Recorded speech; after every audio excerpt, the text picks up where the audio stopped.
Good evening. This is the SitRep. On this episode, we're discussing elections and the path towards direct elections, actually, which is a shift from the indirect elections that we have witnessed the last few years. Is it feasible or is it another political pipe dream? Ali Halane, veteran journalist and analyst, Mahad Wasuge, Executive Director, Somali Public Agenda, are with me on this episode. Gentlemen, recently the cabinet has passed a bill that establishes the National Elections and Boundaries Commission, which I think replaces the one that was used to be called NIEC, National Independent Election Commission. Mm-hmm. What is new, Mahad, in this new bill, and how does it bring us closer to direct elections in May of 2026, which is like a little bit under 2 years? Well, thanks, Mohammed and Ali for hosting me in this episode. As you know, there were some amendments in the Constitution, particularly in the first four chapters. Correct. And Chapter 4 was basically on elections. Yes. And it was primarily an outcome of the NCC agreement on elections on 27th of May 2023. Correct. That agreement and the amendments in the Constitution stated that Somalia will have one election management body. Okay. That will also handle boundaries issues. Yeah. And this is basically an outcome of that and constitutional amendment. Mm-hmm. And the cabinet has approved this establishment bill of this body. Yeah. And it's expected to go to the parliament to review and approve. Yeah. Before the commissioners are established. True. So the bill now consists of 5 chapters and 30 articles. Okay. And it says that the Minister of Interior will select 18 commissioners from a pool of 45 selected candidates. Okay. And then the cabinet approves the commissioners, and then the parliament approves in a simple majority vote, 50% plus one, by show of hands. Correct. Simple majority. Simple majority vote. Yes. And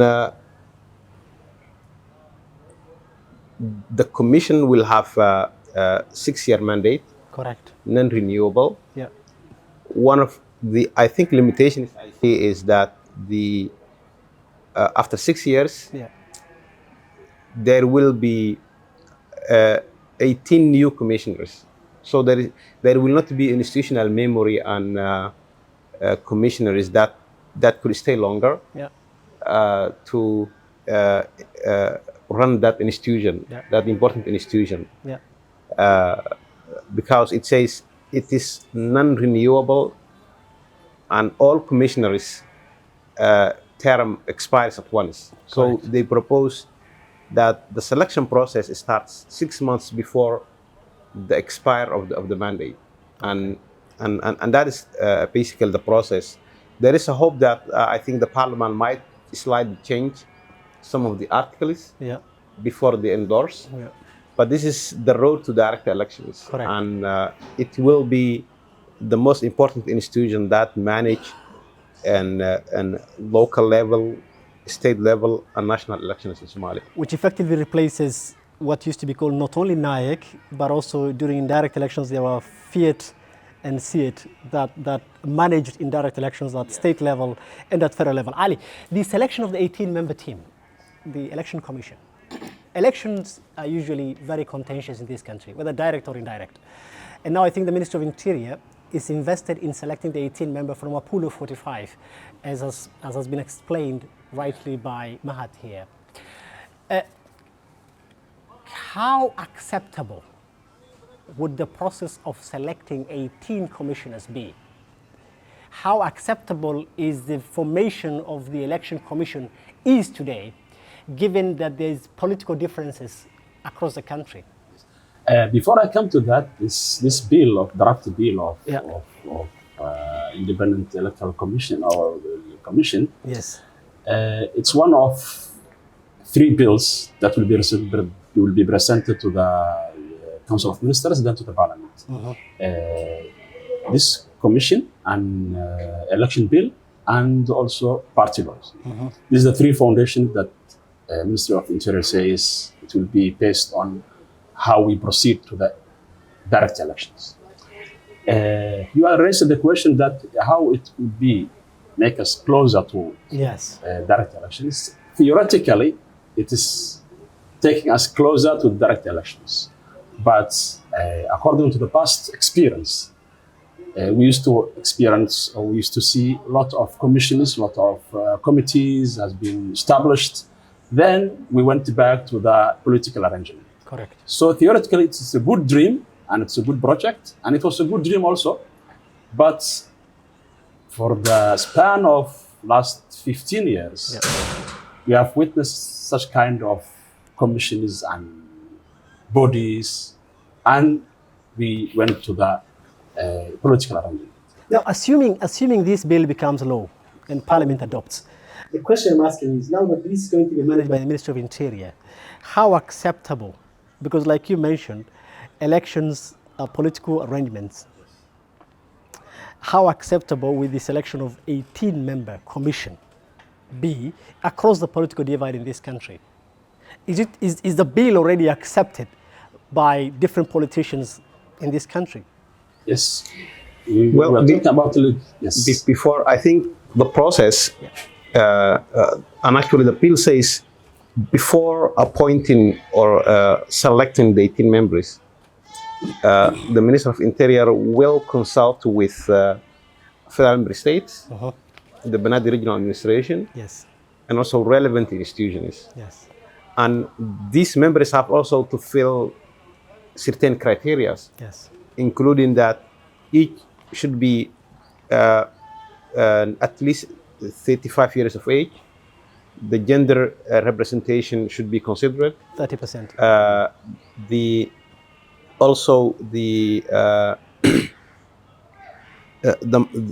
commission, the candidates should not did not work for the government, either state or federal, over the past six months. Okay. Should not be affiliated with certain political institution or political party. Yeah. So individuals who fit this criteria, that I assume that FMSs will be proposing some names. Yes. So when it comes to accepting the members of the commission, I think the appointment process will have more consultations beforehand, so that when it came to the cabinet and the parliament for approval, it did not become a surprise, or one FMS or 2 FMSs oppose the names and the commission itself. So for the commission to operate across the country, it has to have, these members should have the acceptance of FMS level politicians. And I think that, what we see now and before this, always our government used to take decisions before consultation or before establishing political consensus. And that's what we have since now. Let me jump in there, actually. Let me offer some background on this. See, like you said, this bill is a product of a political agreement of the NCC of May 2023. And Chapter 4 of the Constitution. And Chapter 4 of the Constitution that was passed, amendments of the Constitution that were passed by Parliament. On 30th of March. Let's go back to the NCC.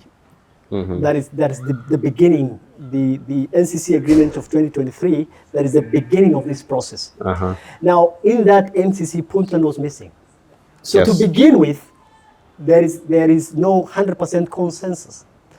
Agreed. Now, how then is the Minister of Interior, in beginning the process of selecting the commissioners, doing consultations, or can it do consultations with Puntland, a federal member state that is invested in the country, in the country's political affairs, when in the first place, Puntland was not in the table. At the beginning of the NCC, that was the start of this whole political process. This was what I was talking about. Yes. Taking decisions before political arrangement always will lead us to failure, Yes. as we said before. So we're putting the cart before the horse. Before the horse. So it's supposed to finalize the consultations and political arrangement first, even if it takes a long time, with Puntland or with Jubaland or with any other federal member states. Then you come to the Council of Ministers and the Parliament. Yes. And always we mix between the de jure and the de facto. Correct. So we stick on, at the level, at the government level, we stick on de jure. Okay. But we see we give a blind eye to the de facto. Okay.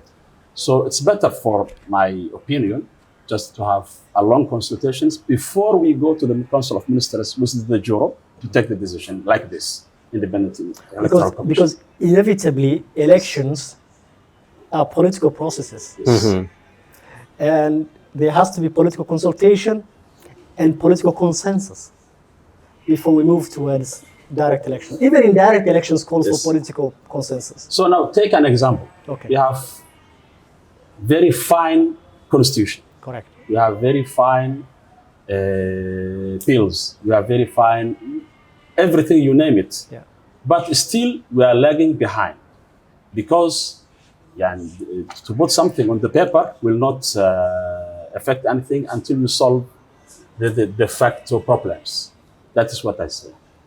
Well, I think the main the Puntland question is I think entirely separate discussion on this, because Puntland president has not been part of the NCC political agreements that are becoming now a baseline for the constitutional amendment processes, and also the changes made previously in the first 4 chapters, and the upcoming and discussion is on the remaining chapters. Yes. So how will Puntland accept the election management body is something that I think different from the other FMSs that have been part of this process. Okay.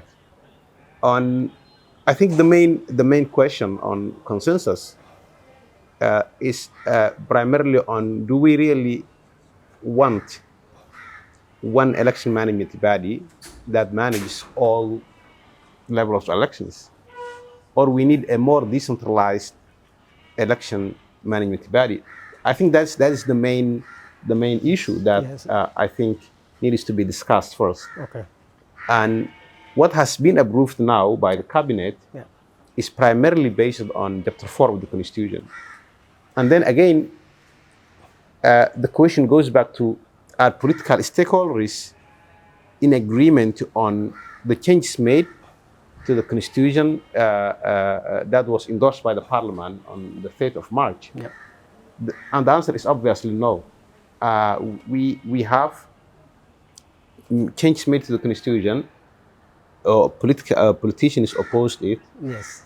And what they oppose is actually some of the key pillars of the election roadmap. Yes. Including one unified election management body. Correct.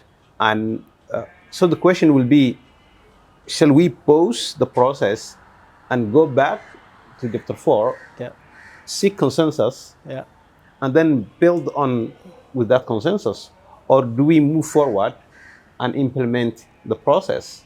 Although we obviously know that some politicians will not be part of this process. I agree with you, but every time we move forward without full consensus, in the end we know the result. In the end is we shelve the process and go back to seek the consensus and pursue indirect elections. This is a trend that we have seen. But what you raise is correct. Do we revisit everything, including what Parliament has passed on the Constitution, Chapter 4 of the Constitution? But speaking about the federal member states, see, here's the thing. The federal member states that are present in the NCC that established these changes, this whole shift towards direct elections, 3 of them have election deadlock issues today. Jubaland, Southwest, and Galmudug. And the one that was missing is holding elections, actually direct elections At the local level. at the local level. Yeah. See, it's a political puzzle. Yes. See, how do we move on even if the country were to adopt one election body that is centralized and would hold elections from district level all the way to presidential level? Yeah. But there are already elections going on at the district level in Puntland. And at the federal member states, there are these elections. There is an extension of more than 2 years in some federal member states. There is complete uncertainty in these member states who, by the way, stand their signature on the agreement of the NCC of May 2023. Yeah. Yes. Ali? Still, we have there is many similarities between the federal government and the federal member states. Okay. And always there is a conflict between the juro and the de facto. The same problem that federal government have, also it's the same problem that federal member states have. They are the parliament, they are the government in the regional level, Yeah. but they don't have the exact power and exact influence on the whole member states. Yeah. So that's why we stick always to the papers and we say, okay, let's have the minimal representation of the governance. Yeah. Parliament, government, and ministers, something like that, Yeah. as we have in the federal government. So Yeah. if the problem persists in the regional level and persists in the federal level, how we can arrange this mix Yeah. to have a unified roadmap. According to me, I think it's better to have a parallel process. As Matt says, we don't want to go back, so we proceed on this way, in direct elections. Yeah. But at the same time, we resolve the problems lying behind this mix of contradictions in the state level and the federal level. I think a more important question is the federal government, is the federal government honest about elections, national elections, and federal member states elections? Because in recent history, we have seen the capital, the federal government, being totally invested in elections at the federal member states levels. Now, this is different from the previous processes. Yeah. And I think now, and with the exception of Puntland, Yes. other federal member state presidents have signed this election agreement Correct. that became base for Chapter 4 of the Constitution, Yes. which also became base for the establishment of this commission. So they Correct. agreed to unify state elections.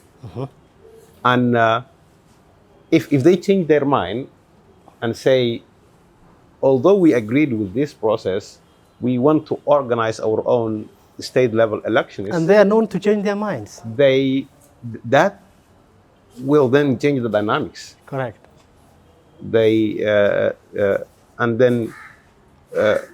But now where we are, if you see where we are at the moment, we are in a situation where states did not organize state level elections. Correct. So they did not violate the agreements they made with the federal government on elections. And I think the roadmap at the moment seems that the FGS and FMSs agreed on something. The parliament has made it, gave a legal process to continue that. Yes. And the implementation is going to start with the endorsement of election legislations. So this process is between the FGS and FMSs, with the exception of Puntland. And there are politicians that oppose this process. Yes. But they are not basically now in executive position. Yes. They are not leaders of FMSs or leaders of the FGS. Yes. So they don't have much to add to the process at the moment, although they oppose some of the key pillars the election agreement. Yes. So if FMSs change their mind, I think the whole dynamic will change. Which leads us, Mahat, to Yeah. ask, who are the real stakeholders when it comes to elections? Is the government, like the previous government, undermining the role of politicians and the opposition? Because politicians and the opposition are also stakeholders when it comes to election issues. The president himself was in opposition yesterday, Yeah. and he was part of politicians that called themselves the Council of Presidential Candidates. And they forced indirect elections to take place. Yeah. So they have that much of a muscle. Yeah. But every government that comes somehow downplays the significance of opposition as a stakeholder in election issues. Yeah. I think the opportunity that is that the FGS seems to be missing at the moment Yes, is bringing the opposition on board early on, correct. coming up with an election roadmap that basically have a buy-in from a broad range of stakeholders. All inclusive. And the implementation will require some time. But the rules of the game has to be agreed upon. And I think that's not the case at the moment. True. There are opposition groups that oppose this process. They don't have much to add to the process at the moment, Yes. but their role and influence will come up when the mandate of the FGS come to an end, or maybe approach, or the government go into its last year, and then that's when the oppositionists will have a more say in the political transition. And we know when the direct election plan did not work due to time constraints, Yes. then the obvious alternative is indirect elections. And that's when opposition groups have a more say in the design of the next political transition. And also bear in mind that the stakeholders may change time after time, or according to the circumstance. Now we have two stakeholders: the government, the federal government, and the federal member states. And tomorrow, if we approach the deadline, we will have the opposition leaders or council of the presidential council, something like that. And the international community as well. And also, this is what I want to cover. The international community. Yes. Yeah. Who will support this? Who will finance? And who will do everything? But you know, So the they are similarity, also they are stakeholders. the similarity between the international community usually when it comes to election and the opposition is they wait until the government mandate is coming to a Yes. close. Yeah, that's when they have more voice. More, That is what's really- But now let's say assuming this bill is passed in Parliament, yeah. and then an electoral and boundaries commission is established, we can effectively say it's one big step towards direct elections. Sure. But does it change the reality that elections might not be feasible, direct elections might not be feasible in this country in under 2 years? In my opinion, Yes, the time is not enough. correct. Because just now we passed the draft election committee. Yes, Next, we are going to party laws and election bill. Even if we accept that party law has been passed, then these parties will need another more time to organize themselves to participate in the direct elections. correct. Also, the election bill will be controversial, and some maybe federal member states or opposition leaders will demand and many amendment or something like that, or changing here and there. So I think the time of 2 years is not enough to achieve all these things, and this will be realized when we approach the deadline. And I'm expecting some kind of, let us come to the table again and seek another arrangement. Maybe something resembles to what we have experienced before, but also we can invent, or they can invent, a new options. I will or new remind you roadmap. two promises. Two promises. One made by the president, Yes. and that he will ensure elections are held on 26th of May in 2026. Yes. That is his commitment. I will also remind you of another promise by the Prime Minister saying no more indirect elections at the hunger. Yes. So bear that in mind as well. Yeah.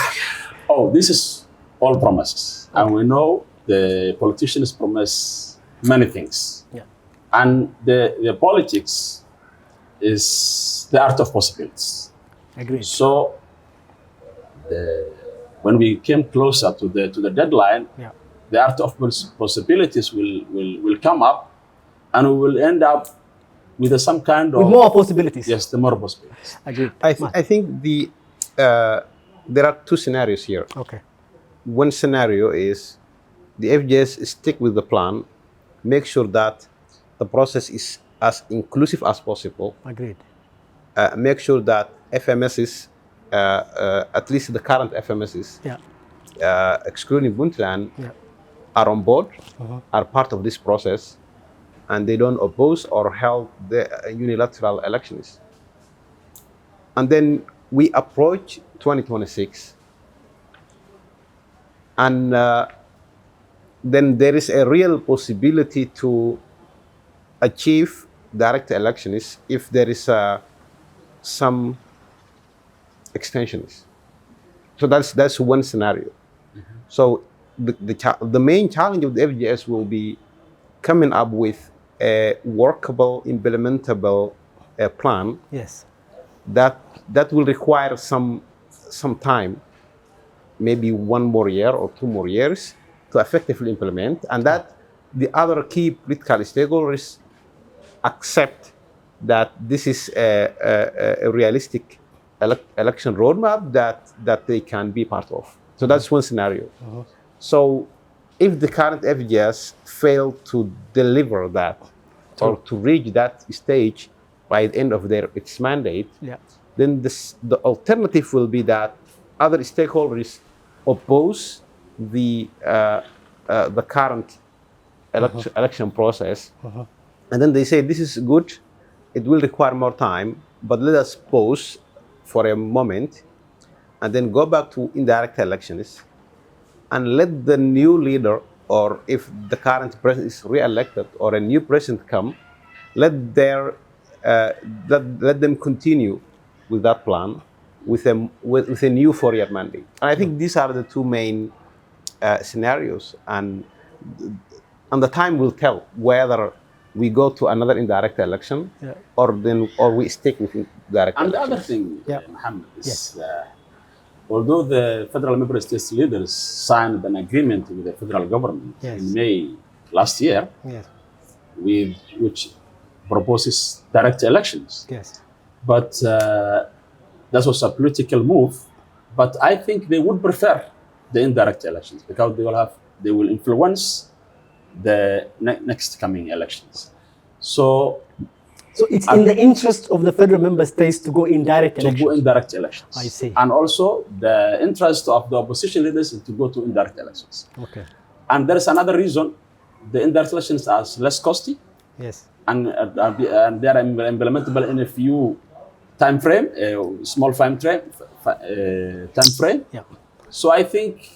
But there is assumption that indirect elections don't favor the current president. Yes. Any sitting president. Any sitting president, indirect elections will favor. There is no also evidence Yeah. that indirect elections are less costly than direct elections. I don't think people pay a lot of money. Yes. And No, those are bribes. Those are not. Yeah. Those are not money towards I election. think the financing, No, the project this money itself. is paid through the process. Correct. If you want to be an MP, Yeah. you go to the state where the seat is designated, and then you basically pay more money to get that seat. And I think if you calculate all the money involved in indirect elections, Yes. I don't think it's less costly. yeah, it's less costly than direct elections. I'm talking only about the electoral budget, not Okay. the other money that's circulating between the hands. Yes. I think what our politicians want is more closed indirect elections, and it does not empower citizens, and it does not also create accountability. When you go to FMS and use your money to get elected to a parliamentary seat, Yes. then no, you know that you are here because of your money. You are not basically accountable to anyone. Agreed. Yeah. Agreed. Gentlemen, it's 10 years Yes. since what the current president, who was then in office 10 years ago, Yes. called Vision 2016, which was to lead us to direct elections. 10 years later, we've only moved from an electoral college of 51 to 101. Yes. And now 10 years later, we're talking about direct elections, which we're also not very hopeful Yes. is whether it's going to be feasible or not. I'm actually not very hopeful that we'll have direct elections in the next 2 years. I am not hopeful. I mean, I don't see any evidence, any real tangible evidence. I don't see political consensus. I don't see consultations with different stakeholders. I don't see the government trying to bring all the federal member states, including Puntland, on the table to ensure the country moves together towards direct elections. Now, 10 years ago, the president, apparently it's the current president who was president 10 years ago Yes. in Vision 2014 when they launched Vision 2016. 10 years later, is changing chapters of the Constitution. Yes. Now, chapter 4 of the Constitution, and the election bill and the laws that establishes the parties and the laws that establishes the Election Boundaries Commission. Yes. Vision 2016 that's rebranded. Yes.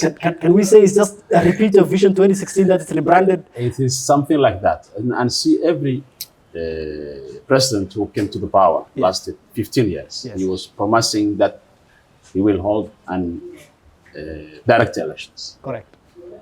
But it didn't appear. What I see now is we are in a halfway.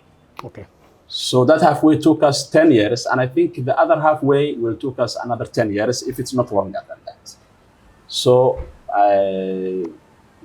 to dream is very good. Okay. But according to the circumstance and surrounding Yes. problems, it makes me optimist that we eventually will have direct elections where the citizens they can cast their votes and elect their leaders. But let's assume another 10 years it will be enough to mature and to hold that direct elections. Because not before that. Because 10 years ago, a little bit over 10 years ago actually, 12 years ago, 135 clan elders selected 275 members of parliament. And then today, 12 years later, parliament is elected courtesy of 27,000 something. No, but that is per member of parliament, that's 101. So we haven't achieved much, in essence. We may go Yeah. now, the next election, we may go to another model that 301 or something like that. Or add another 50. Yes. Is that a progress? I think That's not progress by my definition. I think maybe politicians might see this as a more acceptable, gradual road to direct elections. True. And there is some truth to that because in 2012, selections took place in Mogadishu. True. And in 2016, the indirect elections took place in 6 districts. In 2021-22, it took place in 11 districts in Somalia. That's a slight, more devolved indirect electoral process. But in a sense, we are talking about moving away from 135 clan elders selecting members of the parliament to 27,500 delegates. And if you compare the corruption level, Yes. the 2012 is way better than 2016 and 2022. So the question will be, how many where number one was the outcome of the indirect election is better than the selection of 2012. True. The outcome was not better. Yes. Second, it was less corrupt. And thirdly, if you compare what it is less than 1% of the population. It's actually 0.1% of the population that participated in the last election. So it in terms of elections, it does not make any sense. 27,000 for a population of close to 15,000 million and 12 population, years, and within 12 years. Within 12 years. Yes. So the question I have is, in my mind, is elections really a priority for us? Whose priority is it? Which leads me to ask Ali, by the way, and we're trying to wrap up this. Which leads me to ask, in all honesty, elections belong to the people. It's people's way of choosing their leaders. Mm-hmm. What happened to citizen participation in the process towards direct elections? Is the government doing enough, today's government, for example, to ensure there is public participation in the process, for example? Is the civil society involved? Is the citizen involved? Yes. Is there civics involved at all in this process that should lead us to us choosing our leaders in 2026? They did a little. But I think some months ago they produced some statistics that how many people we reached online or physically or something like that. But I think it is that was on the constitutional amendment. Yes. Yeah. Okay. And which is different from elections. Yes, to some elections. Yeah. So the outreach was very minimal. I can say even minimal is more. It's overstating. Yes, overstating. So we say they reached some nominal things. Correct. So I think we are educated in indirect elections. We are well educated in indirect elections, yes. But we are not educated as citizens in direct elections. So I think the time and the finance is not enough to educate the people in a direct elections. So I don't know what will happen next. Are citizens demanding elections? If you put in another way, are citizens? Is elections a priority for citizens? Citizens actually passive. They're very passive. Are they demanding to elect their leaders?